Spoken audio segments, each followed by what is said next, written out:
Thank you very much, Mara, and thank you also you and Joan for having invited me. It's a pleasure and honor to be here today.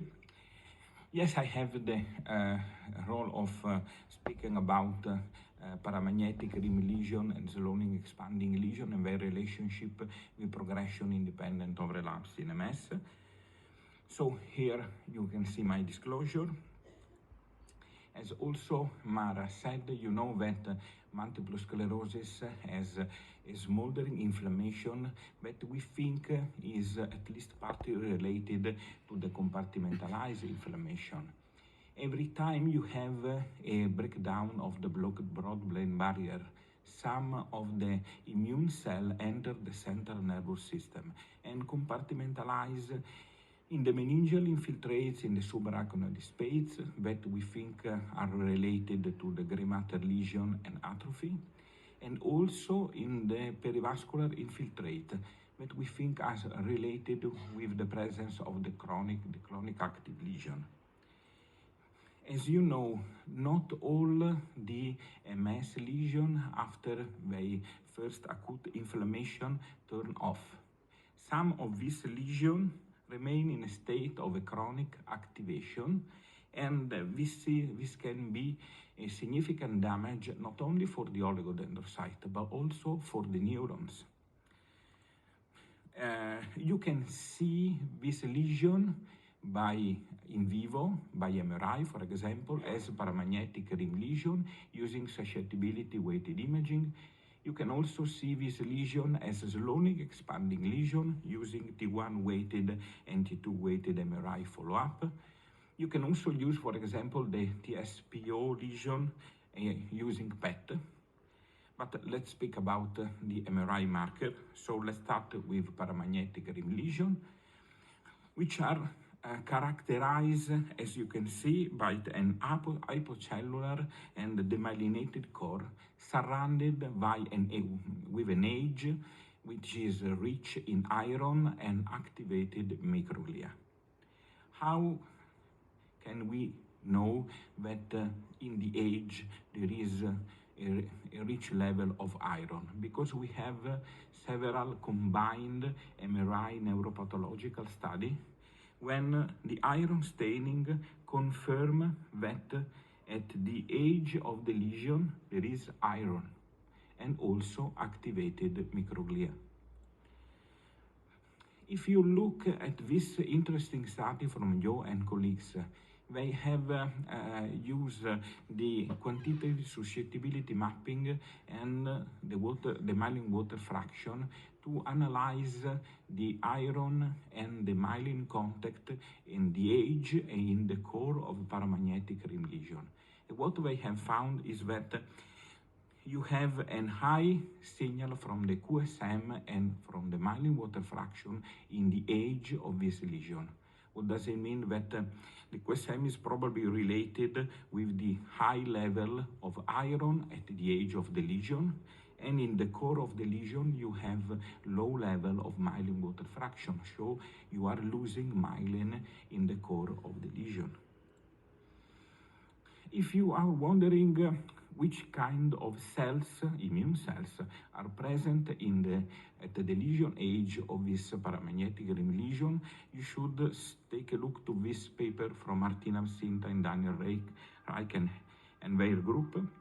They show that in the lesion edge you can find activated T cells, several plasmablast and plasma cell, but especially you can find activated microglia that they call microglia inflamed in MS, called MIMES. The interesting point is that they identify two different types of activated microglia. The first one, they call foamy MIMES, is rich in lipoprotein, lysosome. This type of microglia has a critical role in myelin phagocytosis, clearance, so in all that processes related to reparation, to repair. The second population is more interesting because name is iron mimes.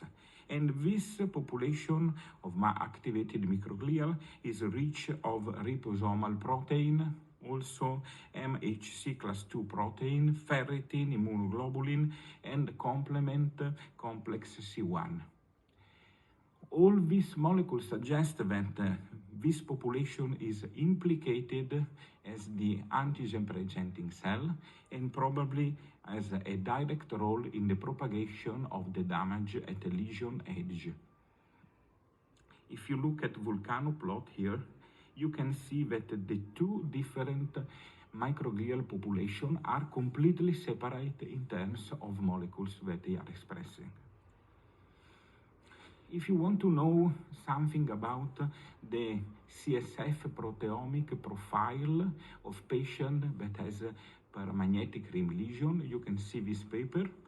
And here the colleagues suggest that the patient with high number of paramagnetic RIM lesions show a high regulation of chitinase 3-like 1 in the CSF. This molecule is productive by activated microglia. And here you can see some data from our lab, but you can also see in this poster here in Copenhagen. And we have analyzed a large group of patients that has progression independent of relapse and paramagnetic RIM lesion. And we have studied the CSF of this patient, showing that this patient has a high regulation, a high level in the CSF of 6-CL12, TNF, and CCL25. And these cytokines are related to the B cell and microglial activated. Now I will show you two very recent studies showing a relationship, a strict relationship between PRL and progression independent on relapse. The first one is from Kagol and colleagues, and as you can see here, they show that the patient with progression independent of relapse has definitely higher number of paramagnetic RIM lesion. And also Mara showed before, they suggest that two biomarkers can be important associated to progression independent of relapse, that are the spinal cord atrophy and exactly the presence of paramagnetic RIM lesion. This is the second very recent study from Robert Zivadinov and his group. They have studied 172 patients for 10 years, and they show that the presence of paramagnetic RIM lesion is associated with a more aggressive MS. And especially if you look at the red line, people with more than 4 paramagnetic RIM lesion at the baseline show the highest EDSS change from baseline.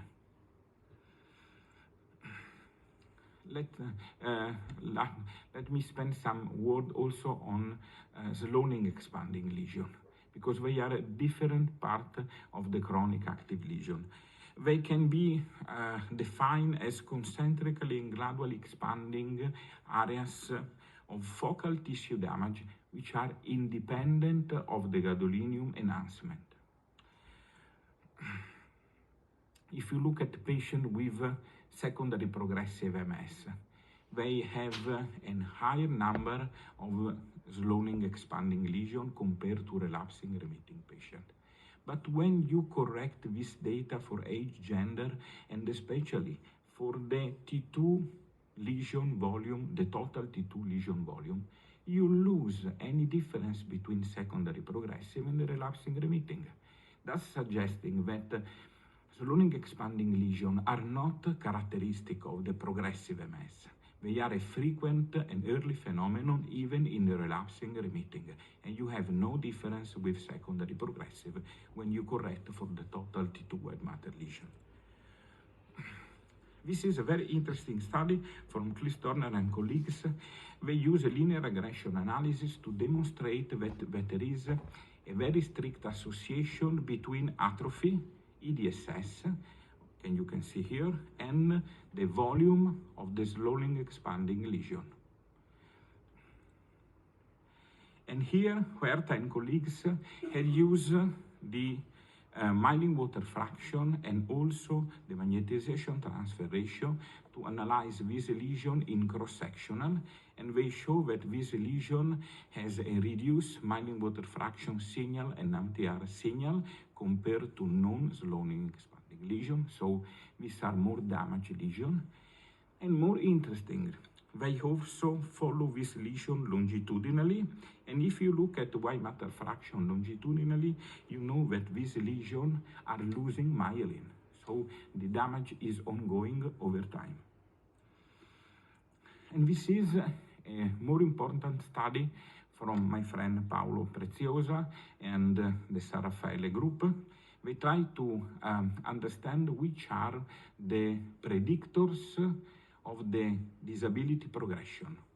And here you can see that we have used a stepwise multiple regression analysis to understand which of these parameters can predict the clinical phenotype of our patient after 9 years of follow-up and the EDSS worsening. And what we have found is that beyond the baseline EDSS score, other two parameters are important. One is the baseline MTR of slowing expanding lesion and the number of slowing expanding lesion, especially if you have a high number of this lesion. So these are two parameters that are an important predictor of disability progression in a study that have 9 years of follow-up. And finally, you can see this study from Calvi and colleagues. They retrospectively analyzed 345 patients with secondary progressive MS and show that there is a strong correlation between the presence of slowing expanding lesion and not only the EDSS, but also other measures that are more sensitive to disease progression as MSVC, times 25 at walk test, and also PASAT. But in general, there is a relationship between the slowing expanding lesion and the risk of disability progression independent of relapse. Finally, just one slide to compare PRL and slowing expanding lesion, because we know that only a minority of PRL is also slowing expanding lesion. In this paper from Elliott and colleagues, less than 40% of PRL are also slowing expanding lesion. And I have to say that they show that only the larger PRL are at risk to be also slowing expanding lesion.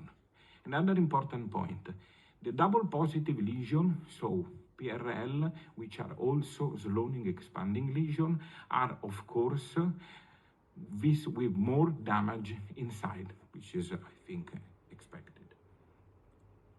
If you want to have more data on this, you can look at this review that we have together with the friend of the San Raffaele group. And here you can find the correlation between immunology, neuropathology, and imaging of paramagnetic RIM lesion and slowing expanding lesion.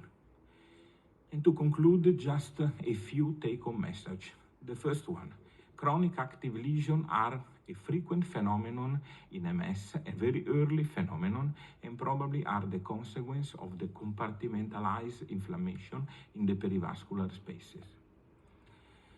You can see this lesion in vivo by MRI as paramagnetic RIM lesion or slowing expanding lesion, which are not equally, not the same things. Third one, at the lesion age in the paramagnetic RIM lesion, you can find iron and activated microglia, especially the microglia with iron phenotype, as Martina Absinta show in their paper. You can also find some correlation with the proteomic analysis in the CSF, showing, for example, a correlation with chitinase. And finally, there is a strong evidence that this lesion, PRL or slowing expanding, doesn't matter, have a strong relationship with smoldering disease and especially with disability progression independent of relapse. Thank you for your attention and to all my group.